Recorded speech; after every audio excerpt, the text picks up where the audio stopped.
Donc, je vais, par la grâce de Dieu, aujourd'hui continuer sur le besoin de discernement. J'aimerais ajouter juste 2-3 choses. Il y a beaucoup de choses à dire, mais si on s'étale trop aussi, ce n'est pas bon. Donc, dans les précédents audios, j'avais un peu montré pourquoi c'est nécessaire d'avoir du discernement, pourquoi c'était important et comment nous devrions beaucoup faire attention. Parce que le monde dans lequel nous sommes est un monde qui séduit. Donc, l'objectif, c'est de nous amener à aller au-delà des apparences pour aller derrière la source, pour aller à la source des choses. Et aussi de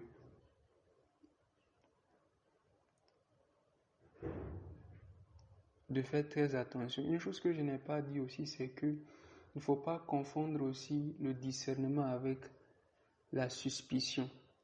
Mon objectif n'est pas d'amener les gens à devenir suspicieux. Non. Ce n'est pas d'amener les gens à être suspicieux à la moindre chose étrange, de devenir étrange, bizarre, de commencer à analyser, de rejeter absolument tout. Non. Mais la manière dont je l'ai... Parce que autant il y a des faux, autant aussi il y a des vrais. Il y a aussi des vrais. Donc, mon objectif n'est pas de créer chez les uns et les autres un esprit de suspicion. Non. Mais simplement de prêter attention afin de ne pas se laisser séduire. Puisque c'est là même le danger de la séduction. C'est de sorte que en étant dedans, tu ne te rends pas compte que tu es séduit en fait.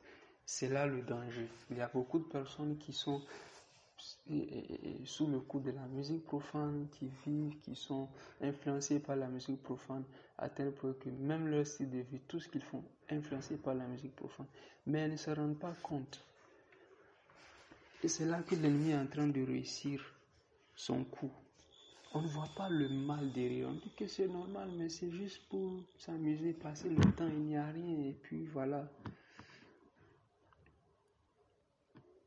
Donc, nous devons faire très attention. Dans les passages que j'avais lus, j'avais un peu parlé du serpent, comment le serpent a parlé à Ève, et comment Ève aussi a allé parler à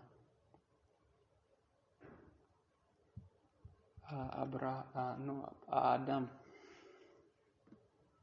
Et Adam aussi a mangé le fruit alors qu'il aurait dû questionner d'où ça venait.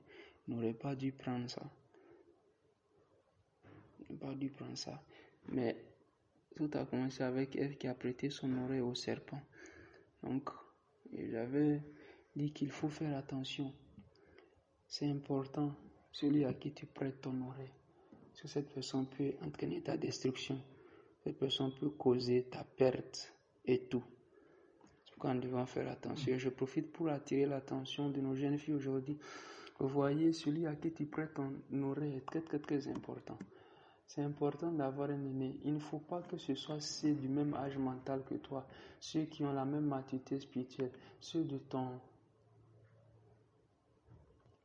âge qui soient des personnes, qui soient les mêmes personnes qui te conseillent. C'est très dangereux.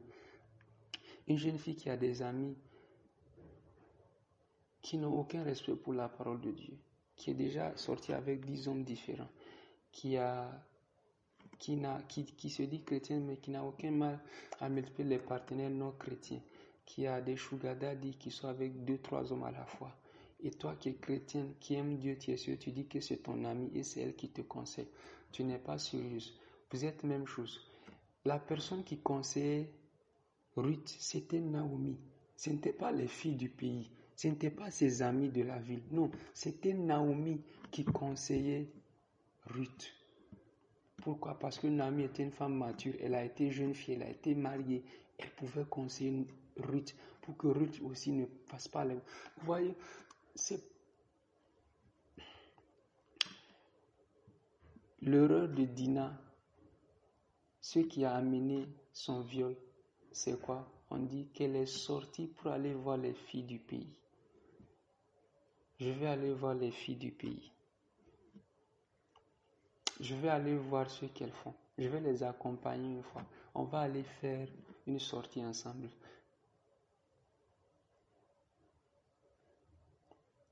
On va aller faire une sortie ensemble. Et la conséquence, la triste, bon, pas fin, disons, ce qui lui est arrivé aurait pu être évité.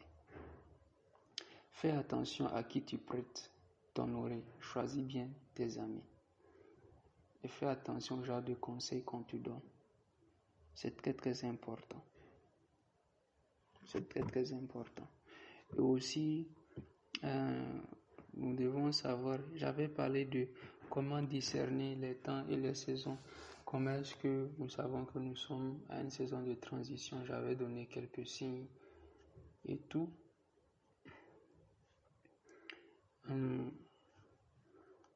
Mais je dois aussi ajouter que le Dieu que nous avons, c'est un Dieu qui peut aussi restaurer les temps et les saisons. Dieu peut restaurer cela, oui.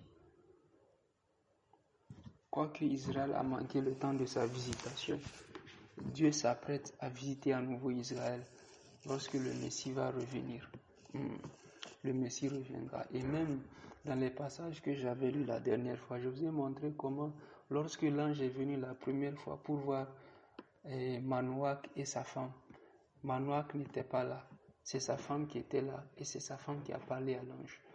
Mais quand Manoach a dit que l'ange revienne à nouveau, l'ange a été envoyé. Donc, les saisons que tu as manquées, une période où Dieu avait prévu que certaines choses t'arrivent, certaines circonstances te soient favorables et tu as manqué cela, Dieu peut restaurer. Dieu peut restaurer. Et je prie que Dieu restaure des saisons, que Dieu restaure des temps dans ta vie au nom de Jésus. Je prie que tout ce que tu as manqué, que Dieu te le remplace. Que Dieu te le ramène au nom de Jésus. Le Dieu que nous avons, c'est un Dieu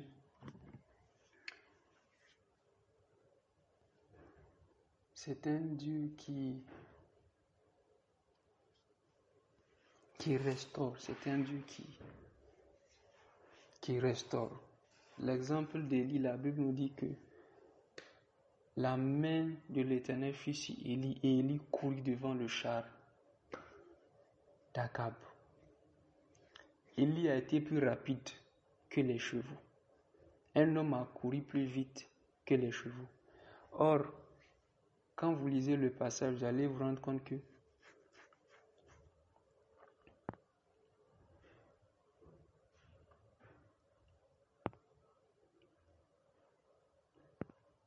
lisons ce passage, c'est mieux. On va lire ça. C'est mieux qu'on lise. 1 Roi chapitre 18.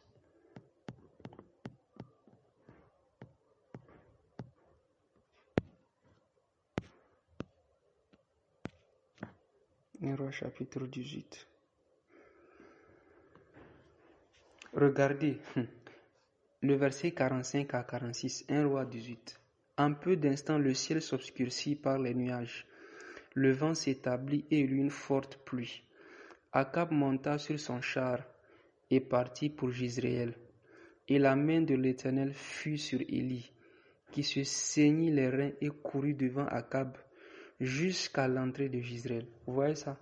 On dit d'abord que Akab monta sur son char et est parti pour Jizréel, n'est-ce pas? Mais on dit maintenant que la main de l'Éternel fut sur Élie, qui se saignit les reins et courut devant Akab jusqu'à l'entrée de Jizréel. Vous ne comprenez pas? Akab était déjà parti. Mais on dit que la main de l'Éternel fut sur Élie. Élie s'est mis à courir. Non seulement il a rattrapé le char, mais il est passé devant le char.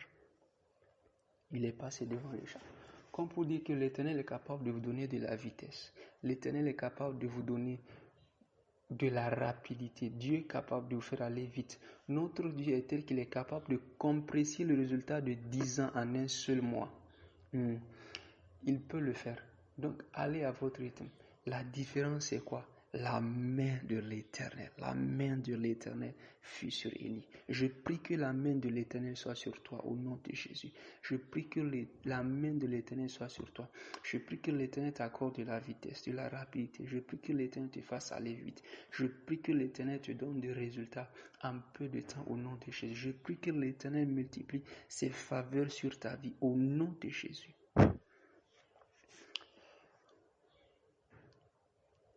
Donc, parler sur le discernement, le besoin d'avoir du discernement. Et j'avais donné des signes pour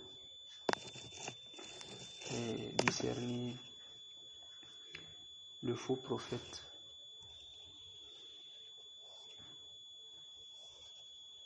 Pour discerner le faux prophète et tout. Mais aussi, le discernement, ce n'est pas seulement pour discerner ce qui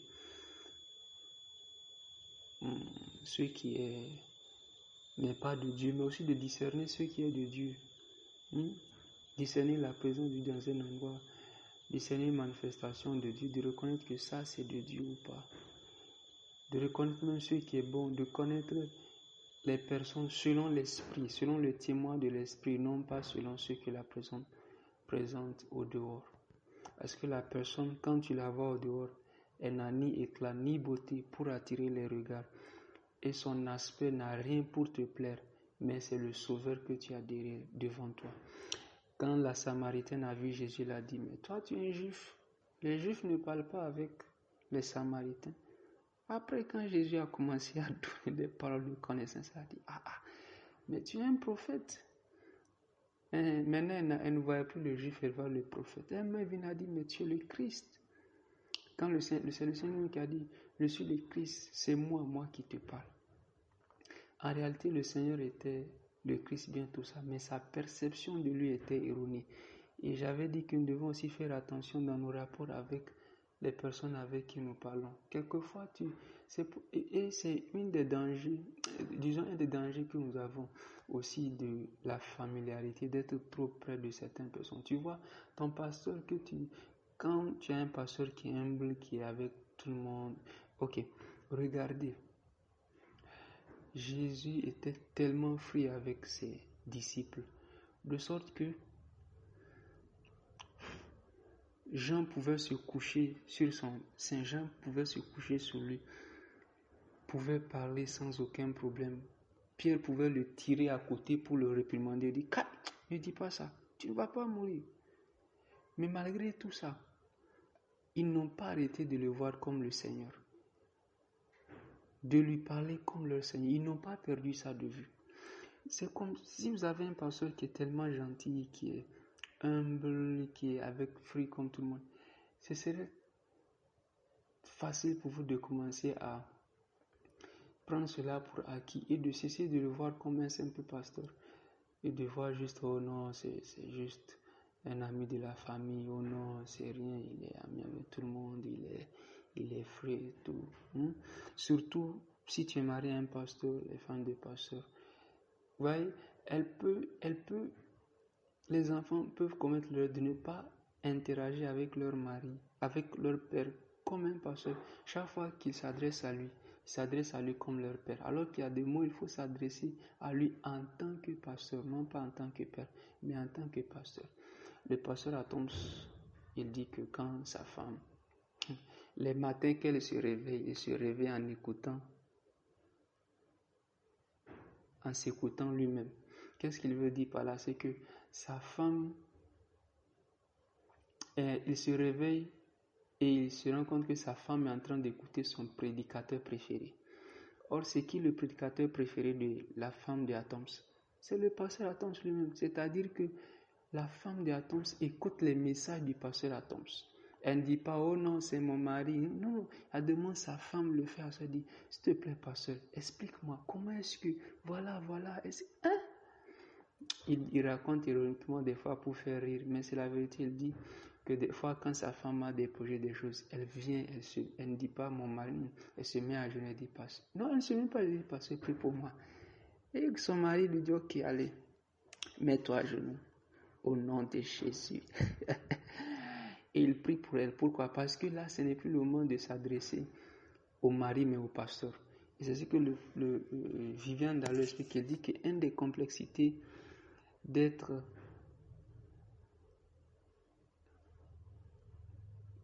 femme de serviteur de Dieu, c'est de savoir quand le prendre pour son chéri et quand le prendre pour son pasteur.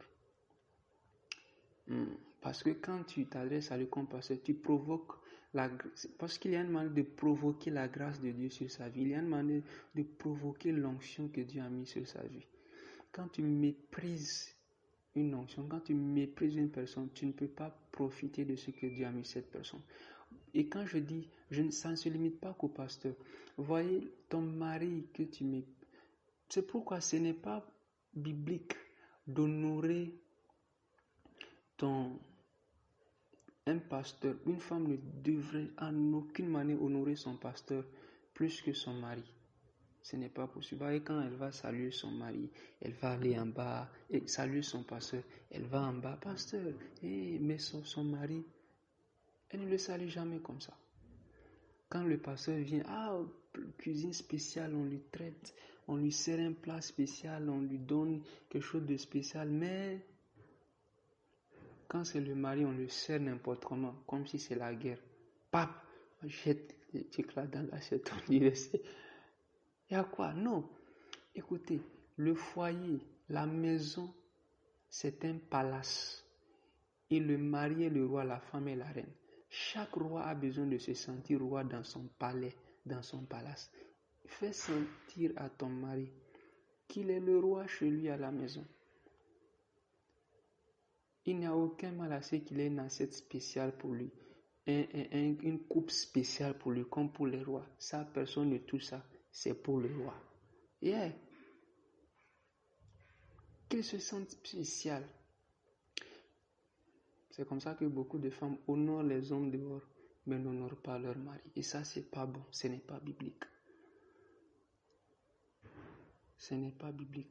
Donc, la manière dont nous traitez vos maris, ce n'est pas une bonne chose. Parce que ce mari-là que tu traites, avez-vous remarqué que dans la Bible, très souvent, lorsqu'on parle de toutes les femmes n'ont pas de stérilité, c'était la femme. Mais quand vous lisez attentivement, vous allez vous rendre compte que celui qui avait la clé pour l'exaucement, pour que la femme accouche, c'était le mari. Vous savez que même aujourd'hui,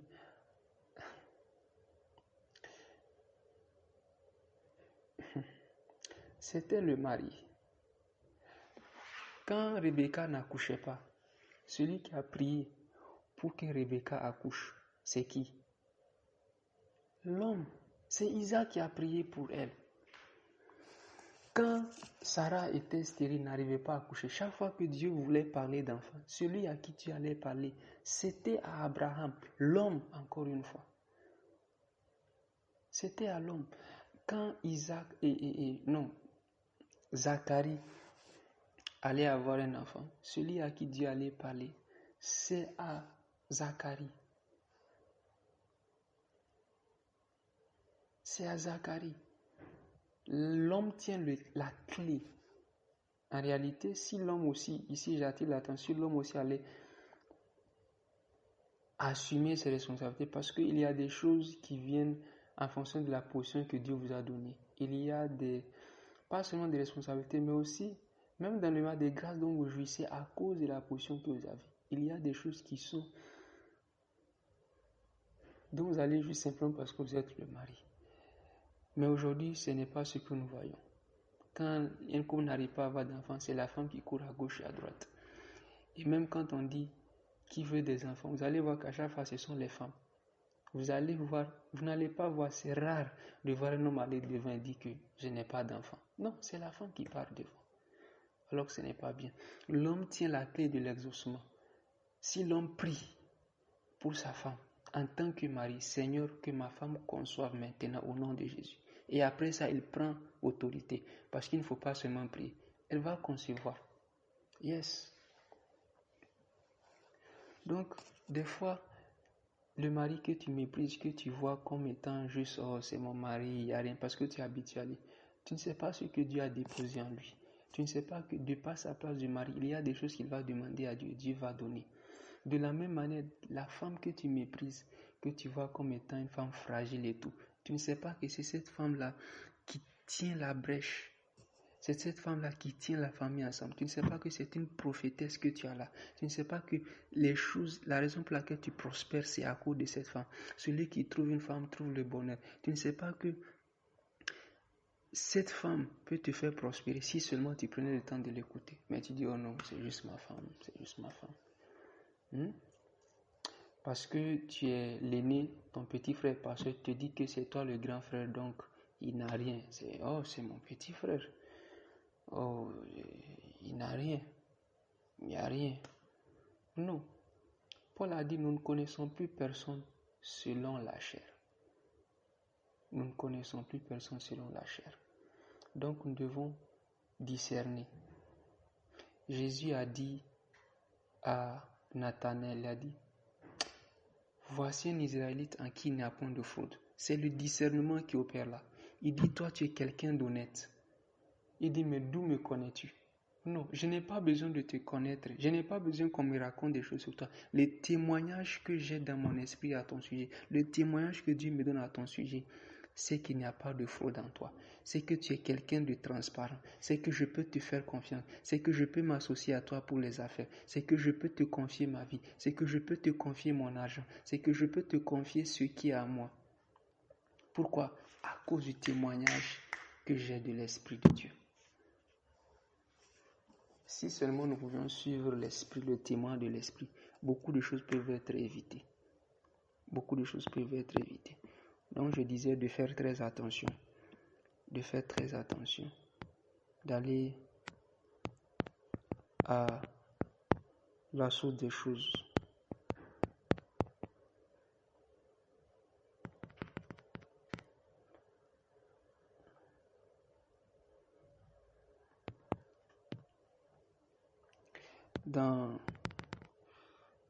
Lorsque Paul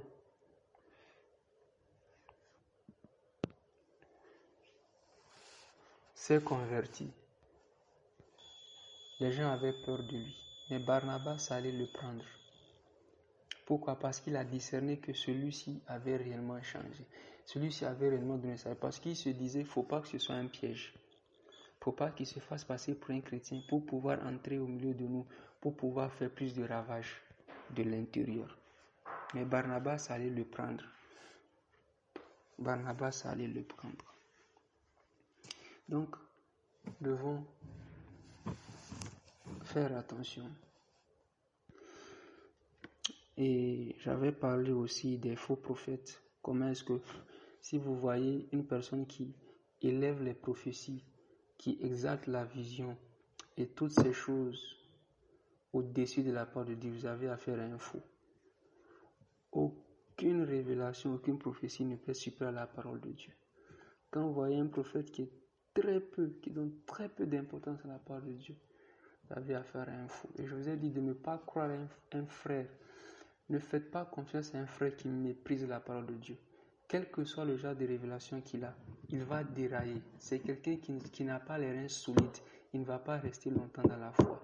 Excuse-moi, si tu veux rester longtemps dans la foi, il faut que tu sois enraciné dans la parole.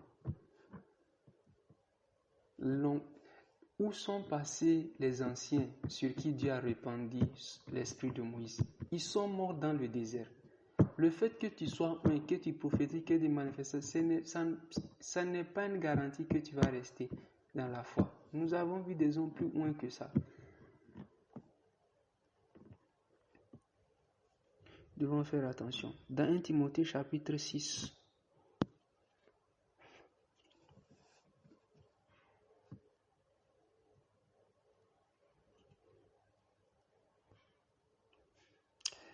à partir du verset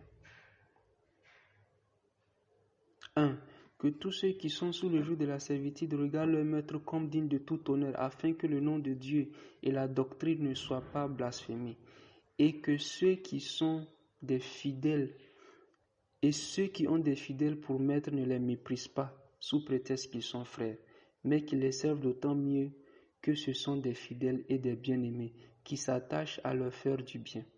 Enseigne ces choses et recommande-les. Si quelqu'un enseigne de fausses doctrines et ne s'attache pas aux saines paroles de notre Seigneur Jésus-Christ et à la doctrine qui est selon la piété, il est enflé d'orgueil, il ne sait rien et il a la maladie des questions oiseuses et des disputes des mots. D'où naissent l'envie, les querelles, les calomnies, les mauvais soupçons, les vaines discussions d'hommes corrompus d'entendement, privés de la vérité et croyant que la piété est une source de gain. Vous voyez ça? Et ce sont des personnes qui aiment trop débattre. Ils ne s'attachent pas à la sainte parole de notre Seigneur Jésus-Christ et à la doctrine qui est sur la piété. Mais il est enflé d'orgueil, il ne sait rien. Quand quelqu'un veut tout le temps montrer qu'il connaît, il ne sait rien. C'est de l'orgueil. On dit que la connaissance enfle, mais la charité édifie. La véritable connaissance prône la charité. Il a la maladie des questions oiseuses. J'avais un ami comme ça, il aimait tout le temps parler de mystère. Tout est mystère chez lui, tout est mystère chez lui. Mystère, mystère, mystère, mystère. J'ai su que, c'est vrai, il y a des mystères dans la parole de Dieu, mais son cas, j'ai su qu'il déraillait quand j'ai commencé à en entendre dire des choses comme quoi Caïn est le fils de Satan. Le père de Caïn, c'est Satan. Que Satan a couché avec Ève et ils ont eu Caïn.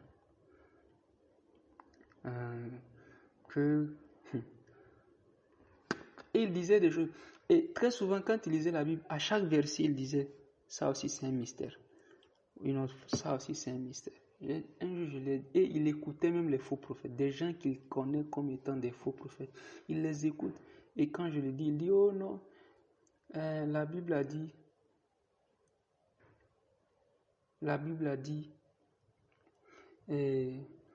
examinez tout, retenez ce qui est bon. Je lui ai dit, la même Bible a dit, gardez-vous des faux prophètes. Quand on dit gardez-vous, c'est ne les écoutez pas, ne les prêtez pas votre oreille. Pourquoi? Parce qu'il y a un esprit derrière. Vous croyez que les gens qui s'asseyent là-bas, les faux prophètes, qui sont prêts à tuer pour eux, vous pensez que c'est juste naturel? Non, ils sont envoûtés, ils sont sous une emprise démoniaque, ils ne savent plus ce qu'ils font.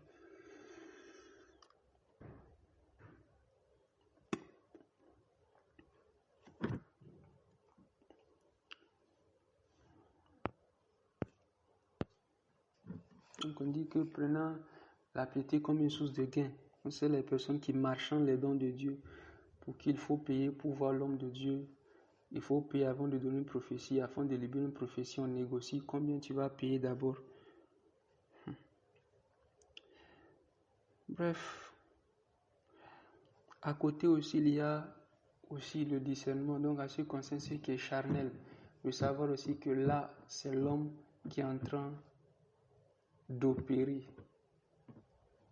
C'est l'homme qui est en train d'opérer. C'est l'homme qui est en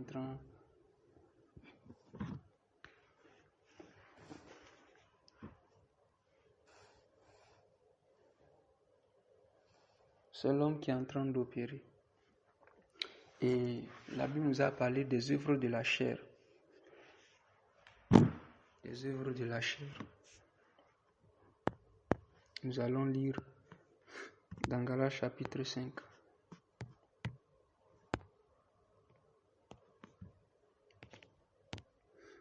Galates chapitre 5.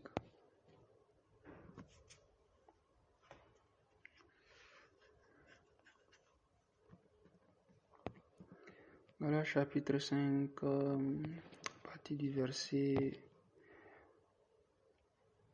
19. Or, les œuvres de la chair sont manifestes. Ce sont l'impudicité, l'impureté, la dissolution, l'idolâtrie, la magie, les inimitiés, les querelles, les jalousies, les animosités, les disputes, les divisions, les sectes, l'envie, l'ivrognerie, les excès de table et les choses semblables. Je vous dis d'avance, comme je l'ai déjà dit, que ceux qui commettent de telles choses n'hériteront point le royaume de Dieu. Vous entendez ça? Ceux qui commettent de telles choses n'hériteront point le royaume de Dieu. À ceux qui disent qu'une fois sauvé, sauvé, que quel que soit ce que tu fais avec ton corps n'a pas d'importance. Lisez et voyez ce que la parole de Dieu est en train de dire ici. Que ceux qui pratiquent de telles choses n'hériteront point le royaume de Dieu. Même si ton esprit est sauvé, comme tu dis, tu t'adonnes à ce genre de choses, tu n'hériteras pas le royaume de Dieu. Alors que personne ne te trompe. Même dans Apocalypse, quand vous lisez, il y a un passage d'un jour. Si je ne me trompe, dans Apocalypse 21, on dit quoi? Dehors les menteurs. Dehors les impudiques. Dehors les idolâtres. On vous mettra dehors. Tous ceux qui vivent de cette façon, à moins que ces personnes ne se répandent. Bien-aimés, ce n'est pas trop tard. Notre Dieu est un Dieu qui pardonne. Il y a possibilité de se repentir et de changer de voie. Donc, les œuvres de la chair. Chaque fois que vous voyez ce genre de manifestation, sachez que c'est la chair qui est à l'œuvre. Dans un système où vous voyez la division chaque fois. Pour la division, la division, la division. Et ici, j'aimerais juste dire quelque chose.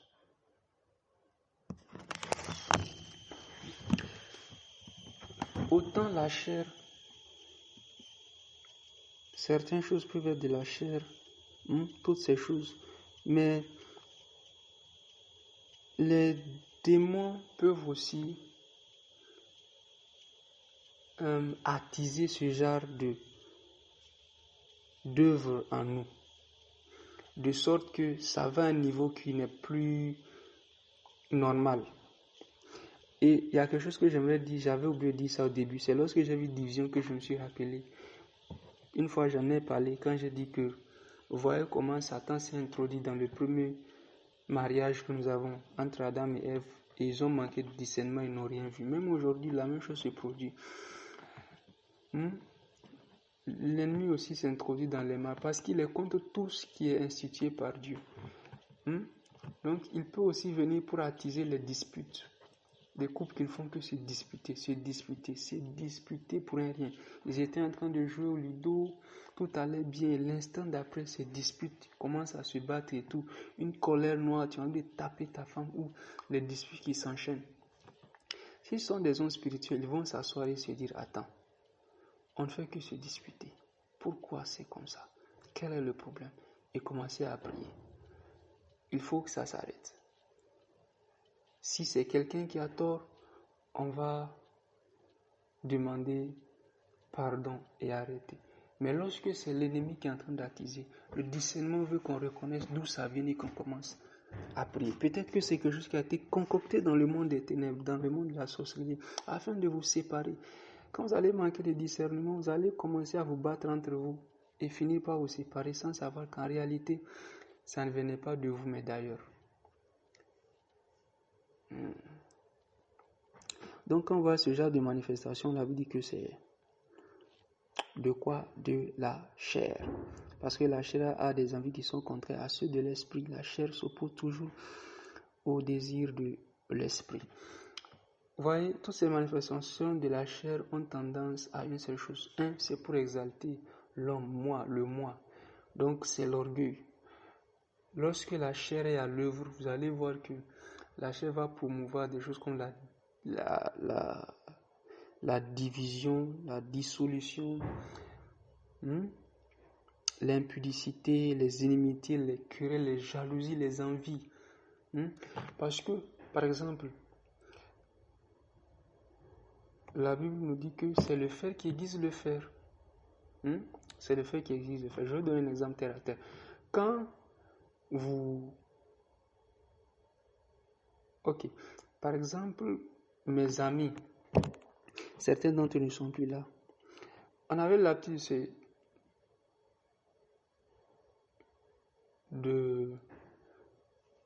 quand on se retrouvait, on a l'habitude de partager nos expériences. Nos expériences, les expériences que nous avons avec Dieu, les connaissances, on parle de la parole de Dieu, des témoins et autres. Tu vois, quand tu écoutes chacun parler, ce que ça produit chez nous, c'est que ça te donne plus envie d'aller après Dieu. Ça te donne plus envie d'aller après Dieu. Pourquoi? Parce que la raison pour laquelle chacun partage ses témoignages, c'est dans l'objectif d'édifier. Ce n'est en aucune manière de montrer que je suis spirituel, je suis ici, je suis grand. C'est des motifs purs. En fait,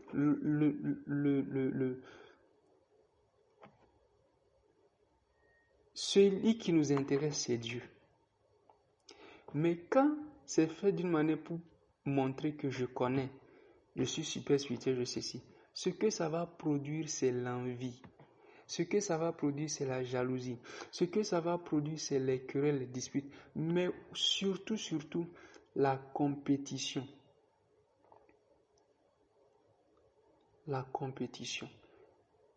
Je suis meilleur. Quand on va dans une église où chacun veut montrer qu'il connaît le pianiste, au lieu de jouer correctement, en train de faire, on ne sait pas qu'est-ce qu'il est en train de faire.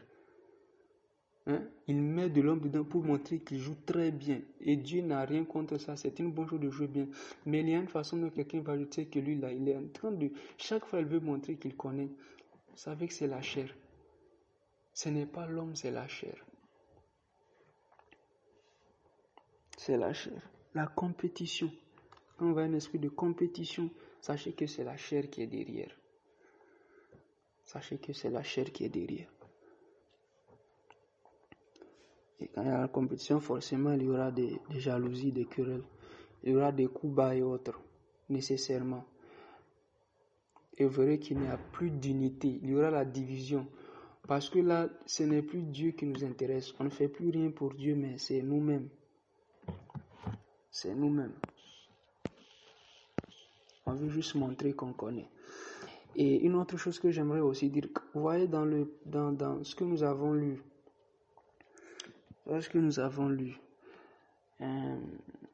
à part la compétition, une chose que vous verrez aussi lorsque l'homme est derrière, c'est que vous allez trouver l'esprit de contrôle. L'esprit de contrôle. L'esprit de contrôle, oui. L'esprit de contrôle. Et c'est ce que la Bible appelle witchcraft en anglais. Et donc c'est la sorcellerie. Et ça fait partie des œuvres de la chair. Dans certaines versions de la Bible, vous avez vu ici dans le passage que moi j'avais lu, ils ont dit la magie. On dit que la magie aussi fait partie des œuvres de la chair. C'est pas la jalousie, peut vouloir envoûter quelqu'un. Utilisons des mots occultes pour prendre la place de quelqu'un, pour envoûter, paralyser quelqu'un. Tout ça, ce sont les œuvres de la chair. Mais, comme je disais, il y a des versions de la Bible où on parle de la sorcellerie. On parle de la sorcellerie, de la magie. C'est sorcellerie. Par exemple, dans la version anglaise, la version amplified, la Bible amplifiée, on dit sorcery. Donc, la sorcellerie, carrément, c'est ce qui est dit. La sorcellerie. Dans d'autres versions, on dit l'empoisonnement. On parle d'empoisonnement. Dans la version Oswald, dans la version Martin, on parle d'empoisonnement. Dans la version Parole de vie, dans Galates 5, verset 20, on dit ils adorent de faux dieux, ils pratiquent la sorcellerie, ils détestent les autres, ils se disputent, ils sont jaloux, ils se mettent en colère, ils cherchent à passer devant tout le monde, ils se divisent en partis et en groupes opposés. Vous voyez ça? C'est la version Parole de vie.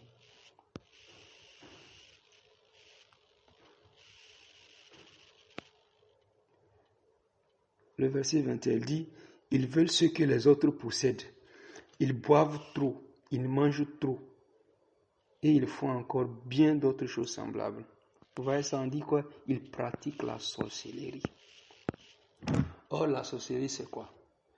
La sorcellerie est tout simplement le fait de contrôler quelqu'un contre son gré, la vie de quelqu'un contre son gré. Donc, il y a deux sortes de sorcellerie. Donc, la sorcellerie que nous avons qui est spirituelle, là, c'est que que nous connaissons, que les gens font dans l'esprit. Donc on programme des choses contre la vie de cette personne. On va emprisonner la personne, lier la personne dans un vice ou programmer la mort de la personne, envoûter la personne dans le spirituel et ça va se manifester dans le physique. Donc tout ce qui va arriver à la personne, c'est selon un programme. C'est déjà la vie de la personne est contrôlée, mais la personne ne sait pas. Elle est enchaînée, elle est liée, elle ne sait pas. Mais dans le physique aussi, une des manifestations de la chair, c'est la sorcellerie. La sorcellerie, dans quel sens? Pourquoi? Dans quel sens? Toujours par l'esprit de contrôle. Dans un endroit où on contrôle la vie des personnes. C'est de la Bible appelle ça de la sorcellerie. Il y a une limite à l'autorité, il y a une limite à l'influence que Dieu nous donne sur la vie d'une personne. Même si tu es le père spirituel de quelqu'un, tu ne peux pas contrôler sa vie dans absolument tout. C'est comme ça que si vous voyez un endroit où, quelque part où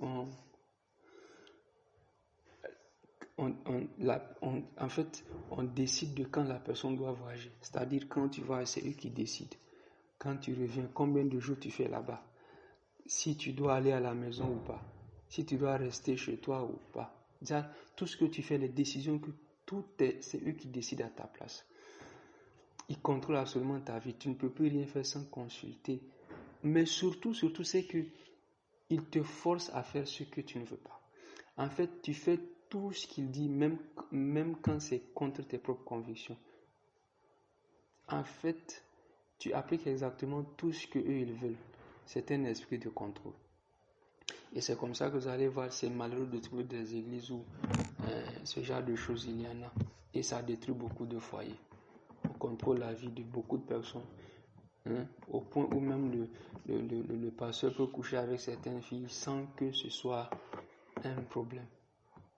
C'est lui qui contrôle avec qui elle sort, avec qui elle a le droit d'être.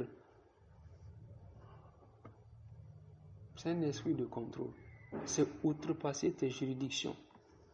Et la Bible appelle ça c'est les œuvres de la chair. Quand un pasteur a plus d'influence pour contrôler la vie d'une femme mariée plus que son mari, c'est de la sorcellerie. C'est de la sorcellerie. Ou avoir le contrôle sur la vie de quelqu'un plus que ses propres parents. C'est de la sorcellerie. C'est de la sorcellerie. Nous devons faire très très très attention. Et parlant de sorcellerie, s'il fait attention à ce phénomène qu'il y a beaucoup aujourd'hui, spécialement en Afrique, ces soi-disant prophètes qui voient des belles-mères sorcières partout. Tu dis que ta belle-mère est sorcière, beaucoup d'entre eux ont divisé, détruit des foyers comme ça. Détruit beaucoup de foyers comme ça. C'est que ta belle-mère est une sorcière. Alors que les sorciers, ce sont eux. Et non pas la pauvre belle-mère. Et même si la belle-mère est sorcière, les prescriptions qu'il donne, tu sais que ces prescriptions ne sont pas de Dieu. Parce que ça crée les conflits dans la famille, conflits interminables.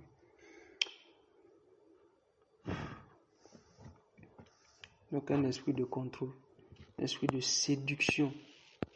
Un esprit de séduction. Compétition de contrôle et séduction. Tu chantes pour séduire. Le frère, au lieu de chanter pour Dieu, il chante, mais c'est pour séduire les sœurs. Quand il prêche, c'est pour séduire les sœurs. Sa démarche, on a tout est pour séduire les sœurs. Les œuvres de la chair.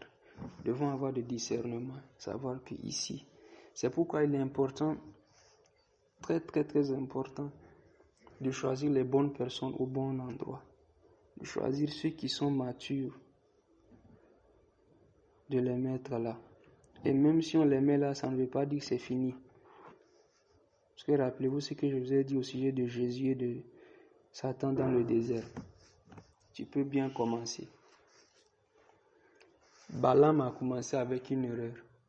L'erreur de Balaam est devenue la doctrine de Balaam.